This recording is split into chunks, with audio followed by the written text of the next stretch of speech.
প্রথমেই জানিয়ে দিব ইসরায়েলি বাহিনীর বিরুদ্ধে অমানবিক নির্যাতন ও ধর্ষণের অভিযোগ ফ্লোটিলার কর্মীদের। এরপর জানিয়ে দিব ভেনেজুয়েলার তেল থেকে ইরান যুদ্ধের খরচ ২৫ বার উঠে এসেছে ট্রাম্প। তারপর জানিয়ে দিব ট্রাম্প ও পুতিনের পর এবার চীন যাচ্ছেন শেহবাজ শরীফ।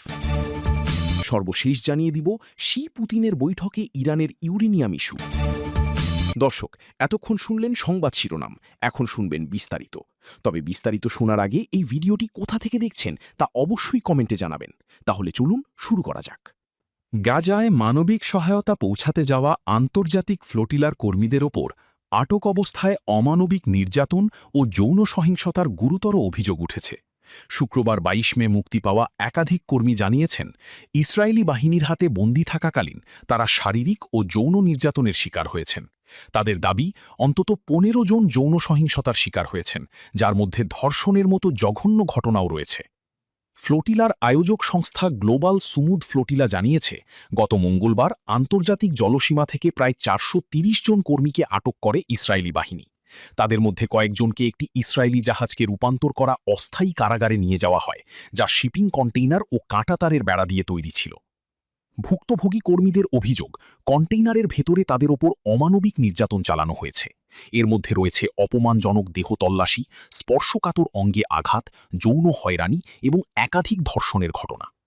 ইতালীয় কর্মী ইলারিয়া মানকোসু জানান, আটক অবস্থায় অনেকের হাত ও পাঁজর ভেঙে দেওয়া হয়েছে এবং টিজার গান ব্যবহারের কারণে অনেকেই কান ও চোখের গুরুতর জখমে আক্রান্ত হয়েছেন। এমনকি টানা ২ দিন তাদের পানি পান করতে দেওয়া হয়নি বলেও অভিযোগ রয়েছে। এই ঘটনায় আন্তর্জাতিক মহলে তীব্র প্রতিক্রিয়া সৃষ্টি হয়েছে।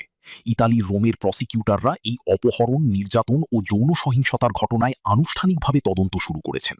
জার্মান পররাষ্ট্র মন্ত্রণালয় অভিযোগগুলোকে অত্যন্ত গুরুতর হিসেবে অভিহিত করেছে এবং ফ্রান্সে ফিরে যাওয়া আহত নাগরিকের কয়েকজন তুরস্কে চিকিৎসাধীন রয়েছেন। অন্যদিকে ইসরায়েলি জাতীয় নিরাপত্তামন্ত্রী ইতামার বেন গভিরের একটি ভিডিও ফুটেজ প্রকাশ পাওয়ায় ক্ষোভ আরও বেড়েছে। ভিডিওতে তাকে বন্দী কর্মীদের নিয়ে উপহাস করতে দেখা গেছে। এই ঘটনার জেরে ইউরোপীয় ইউনিয়নের সদস্য রাষ্ট্রগুলো বেন গভিরের বিরুদ্ধে নিষেধাজ্ঞা আরোপের বিষয়টি সক্রিয়ভাবে বিবেচনা করছে। যদিও ভুক্তভোগী কর্মীরা এবং তাদের আয়োজক সংস্থা এই ভয়াবহ নির্যাতনের অভিযোগ তুলেছে, তবে ইসরায়েলের কারা কর্তৃপক্ষ এসব অভিযোগ সম্পূর্ণ অস্বীকার করেছে। রয়টার্স জানিয়েছে, তারা স্বতন্ত্রভাবে এই অভিযোগগুলোর সত্যতা যাচাই করতে পারেনি। ফ্লোটিলার কর্মীদের ওপর এই নিষ্ঠুর আচরণের বিষয়টি এখন বিশ্ব রাজনীতিতে এক নতুন উত্তেজনার সৃষ্টি করেছে এবং আন্তর্জাতিক মানবাধিকার সংস্থাগুলো ঘটনার নিরপেক্ষ তদন্ত দাবি করেছে। শান্তি আলোচনা চলাকালীন ইরানের তেল রপ্তানির ওপর আরোপিত নিষেধাজ্ঞা সাময়িকভাবে শিথিল করতে যুক্তরাষ্ট্র সম্মত হয়েছে বলে জানিয়েছে ইরানি সংবাদ মাধ্যম। সোমবার ১৮ মে ইরানের বার্তা সংস্থা তাসনিম জানিয়েছে, আলোচনার সঙ্গে ঘনিষ্ঠ একটি সূত্রের বরাতে এ তথ্য জানা গেছে। ইরান শুরু থেকেই জোর দিয়ে বলে আসছে যে, সব ধরনের নিষেধাজ্ঞা পুরোপুরি প্রত্যাহারের বিষয়টি যুক্তরাষ্ট্রের প্রতিশ্রুতির মধ্যে থাকতে হবে। তবে যুক্তরাষ্ট্র চূড়ান্ত চুক্তির আগ পর্যন্ত নিষেধাজ্ঞাগুলো সাময়িকভাবে শিথিল করার প্রস্তাব দিয়েছে। এ বিষয়ে যুক্তরাষ্ট্রের পক্ষ থেকে এখনও কোনো আনুষ্ঠানিক বক্তব্য আসেনি। প্রসঙ্গত, গত ২৮ ফেব্রুয়ারি যুক্তরাষ্ট্র ও ইসরায়েল যৌথভাবে ইরানে বড় ধরনের হামলা শুরু করে। এতে এখন পর্যন্ত প্রায় ৩৫০০ মানুষ নিহত হয়েছেন বলে জানা গেছে। নিহতদের মধ্যে ইরানের সর্বোচ্চ নেতা আয়াতুল্লাহ আলী খামেনিও রয়েছেন।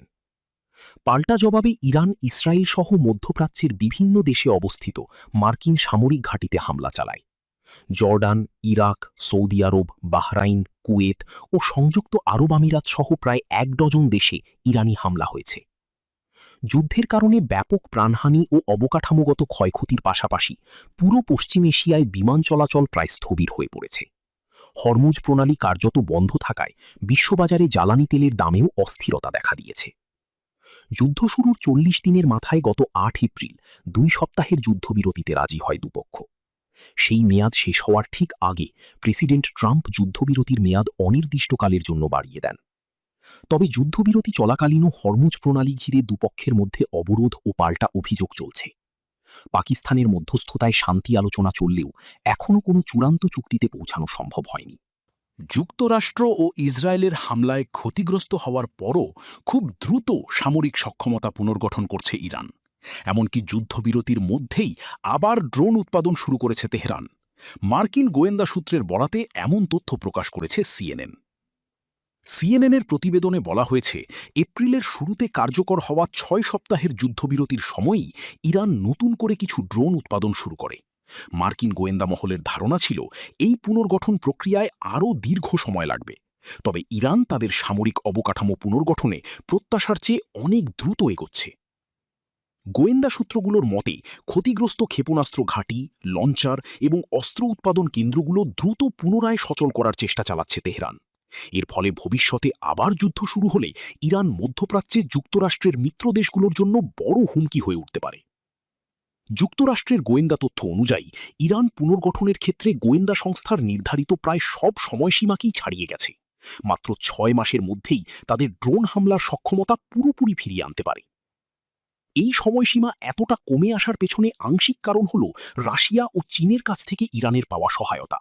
তাদের অভিযোগ, গত ২৮ ফেব্রুয়ারি যুদ্ধ শুরু হওয়ার পর থেকেই বেইজিং এই ইসলামিক প্রজাতন্ত্রটিকে ক্ষেপণাস্ত্রের বিভিন্ন যন্ত্রাংশ সরবরাহ করে আসছে। গত সপ্তাহে ইসরায়েলের প্রধানমন্ত্রী বেনিয়ামিন নেতানিয়াহু অভিযোগ করেছিলেন চীন ইরানকে ক্ষেপণাস্ত্র তৈরির উপাদান দিচ্ছে। তবে চীনের পররাষ্ট্র মন্ত্রণালয় এই অভিযোগ অস্বীকার করেছে। তাদের দাবি, সিএনএনের এই প্রতিবেদনটি তথ্যের উপর ভিত্তি করে তৈরি নয়। সূত্রগুলোর মতে, ইরান যেভাবে দ্রুত সামরিক শক্তি পুনর্গঠন করছে তা ইঙ্গিত দেয় যে দেশটি এখনও অঞ্চলের একটি গুরুত্বপূর্ণ ও শক্তিশালী প্রতিপক্ষ। এমনকি ভবিষ্যতে যুক্তরাষ্ট্র নতুন করে সামরিক অভিযান শুরু করলেও ইরান বড় ধরনের আঞ্চলিক অস্থিরতা সৃষ্টি করতে সক্ষম হতে পারে বলেও আশঙ্কা করা হচ্ছে। তবে মার্কিন সামরিক বাহিনীর CENTCOM commander admiral Brad Cooper ভিন্ন দাবি করেছেন। তার মতে, অপারেশন এপিক ফিউরি ইরানের সামরিক শিল্পভিত্তির প্রায় ৯০% ধ্বংস করেছে এবং দেশটি বহু বছরেও আগের অবস্থায় ফিরতে পারবে না। পেন্টাগনের একজন মুখপাত্র জোর দিয়ে বলেছেন, মার্কিন সামরিক বাহিনীর কাছে প্রেসিডেন্টের বেছে নেওয়া সময় ও স্থানে যে কোনো সিদ্ধান্ত বাস্তবায়নের জন্য প্রয়োজনীয় সব প্রস্তুতি রয়েছে। বিশ্বে কারও একতরফা দাদাগিরি মানবে না রাশিয়া ও চীন। এর বিরোধিতা করতে চীন ও রাশিয়াকে দৃঢ়ভাবে দায়িত্বশীল বৃহৎ শক্তি হিসেবে ভূমিকা পালন করতে হবে বলে জানিয়েছেন চীনের প্রেসিডেন্ট শি জিনপিং। বেইজিং সফররত রাশিয়ার প্রেসিডেন্ট ভ্লাদিমির পুতিনের সঙ্গে সমঝোতা স্মারক স্বাক্ষরের পর প্রেসিডেন্ট শি এই কথা জানান। দুই দেশ বিশ্বজুড়ে যুক্তরাষ্ট্রের সামরিক অভিযানের কড়া সমালোচনা করেন। রাশিয়া ও চীনের প্রেসিডেন্ট শি এবং রাশিয়ার প্রেসিডেন্ট পুতিন সম্প্রতি চীন রাশিয়ার মধ্যে কৌশলগত সমন্বয় আরও জোরদার করা এবং সুপ্রতিবেশী ও বন্ধুত্বপূর্ণ সহযোগিতা গভীরতর করার বিষয়ে যৌথ বিবৃতিতে স্বাক্ষর করেছেন। তারা বাণিজ্য, প্রযুক্তিগত সহযোগিতা এবং অন্যান্য বিভিন্ন ইস্যু নিয়ে আরও প্রায় ২০টি নথিতে স্বাক্ষর করেন।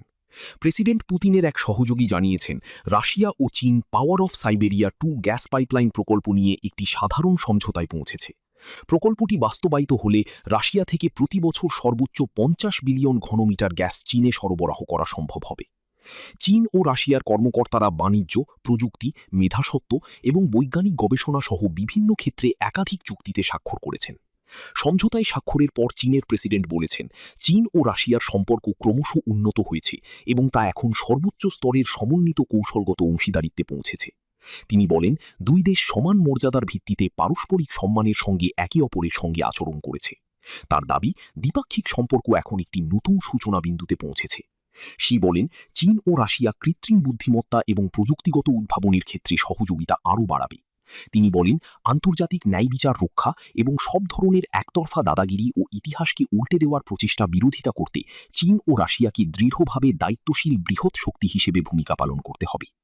যুক্তরাষ্ট্রের সামরিক অভিযানের সমালোচনা।